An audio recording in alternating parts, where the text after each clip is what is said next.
Hi, welcome to Team Red Jill. I want to share with you a lesson I learned in a Bible story that I read. So in Mark chapter 14, verses 66 to 72, we read that Peter denies Christ 3 times.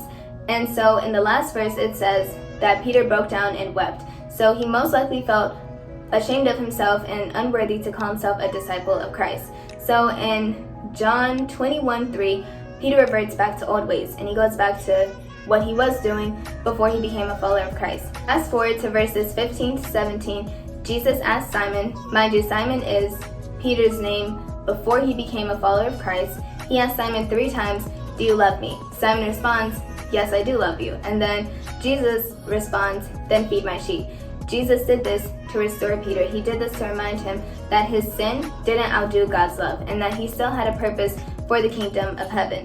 And I think a lot of us, well, at least I know for me, that we can all be like Peter when we mess up in sin, and we can run the opposite direction of where God is at. But I would encourage you to run to the Lord when you've messed up in sin, because no sin that we committed has ever separated us from God. It says that in Romans 8:38 through 39, that nothing can separate us from the love of God. So run to God, even if it's uncomfortable. Run to God if you think that He doesn't want to hear from you or when you're ashamed of yourself, because He will never reject you. He loves you, He cares for you, and He wants to use you. And when He sees that you're turning to Him, He'll meet you right where you're at, because you have a unique God-given purpose for the glory of God. God bless you. Bye.